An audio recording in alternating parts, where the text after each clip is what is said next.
Our next speaker will be known to many of you here. It's Jérôme Legavre is the MP for Seine-Saint-Denis from La France Insoumise, leader of POI, the Independent Workers' Party in France. So please give him a warm welcome.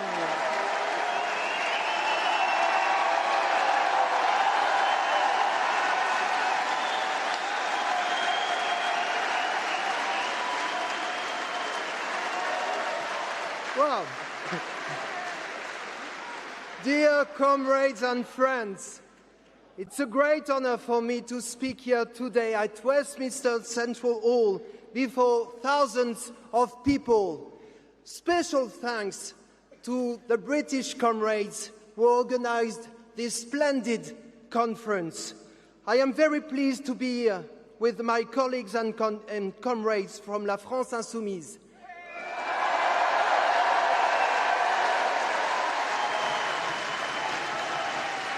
Nadège Abomangoli, Vice President of the French National Assembly, Daniel Obono, Jean-François Coulombe, André Torigna and Sandrine Nosbe. Comrades, just a few days ago, the French Parliament voted for a 36 billion increase in military spending. In France, the military budget has been doubled in 10 years, and in just a few minutes, the government found 36 billion for the army. Every political force, from the Socialist Party to the far right, voted in favor of this increase. La France Insoumise, of course, voted against it. When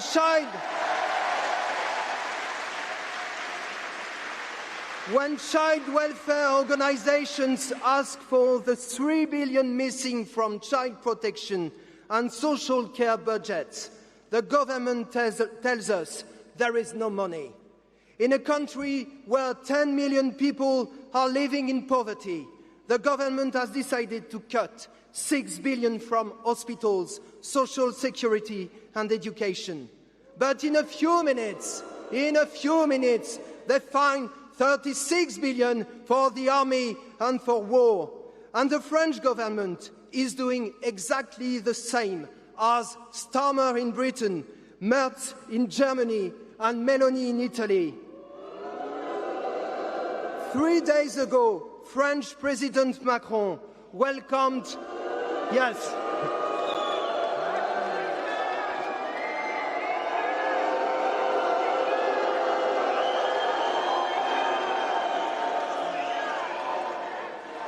French President Macron welcomed,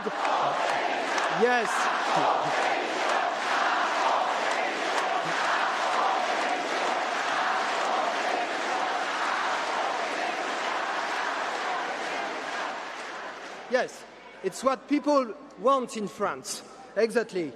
French President Macron welcomed Donald Trump with full honors at the Palace of Versailles, the palace of the kings of France.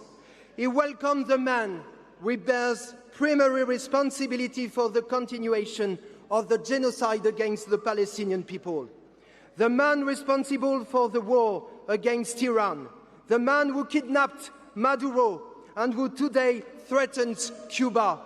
And Macron, the little King Macron, dares to tell us we are living a great moment of peace. He is referring, of course, to the agreement between the United States and Iran. But meanwhile, the genocide of the Palestinian people continues. Meanwhile, ethnic cleansing continues, and it continues with the complicity of our governments. The United States and Israel have launched a war against Iran with global consequences. Israeli Minister Itamar Ben-Gvir has just declared Lebanon must burn. And today, Donald Trump is threatening Iran again. And meanwhile, for 4 years now, war has devastated Ukraine. While governments and arms manufacturers prosper, hundreds of thousands of people on both sides have been killed in this war. And we know that American imperialism, which is in crisis and in decline, and Donald Trump himself will not voluntarily abandon their objectives. US Secretary of Defense Pete Hegseth recently declared that the American military presence in Europe should be reconsidered. We all know what that means. Even greater pressure on European governments to increase military spending. For months now, in France, in Britain, and in Germany, we have been subjected to an intense propaganda campaign. They say we must prepare for a confrontation with Russia on the European continent. In last December, the Chief of Staff of the French Armed Forces declared that French people must be prepared to sacrifice their children. We reject this war propaganda, and we say we will never accept the sacrifice of our children. We say they won't go.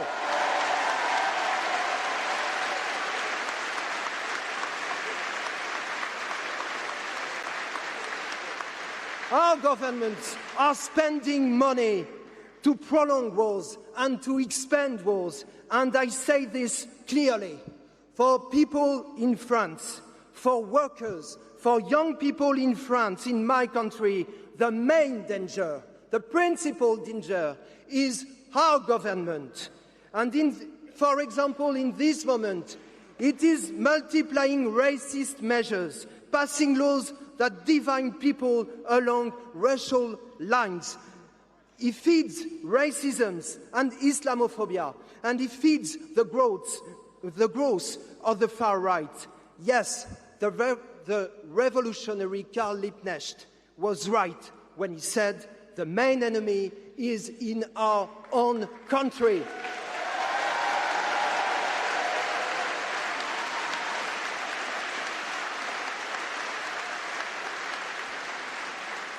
Comrades, it is the mobilization of peoples united against their own governments that will stop the march towards war. And we say full and unconditional support for the Palestinian people.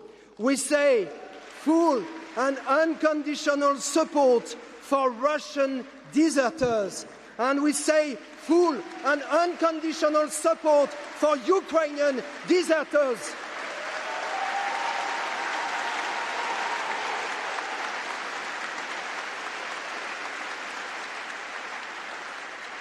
Full support for all those who are fighting to stop this machinery of death and destruction.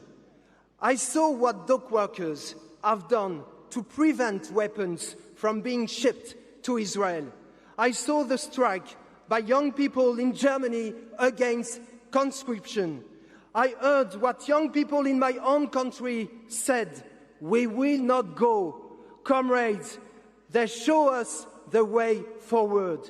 Because if we want to stop the march towards war, if we want to stop war budgets, then we must stop the war machine itself.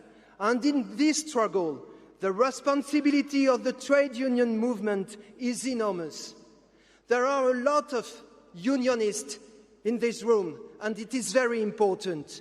The forces exist within the trade union movement, despite of the major leaders who in my country, for example, behave as if everything were normal.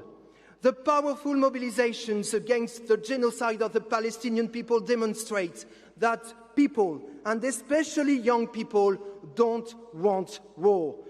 Our task, starting today with the big success of this conference in London, is to work, to bring together and unite all those forces in the trade unions, in the political parties, in the associations and campaigns against war and against our governments. And now, comrades, place to the action. Thank you, comrades. and solidarity.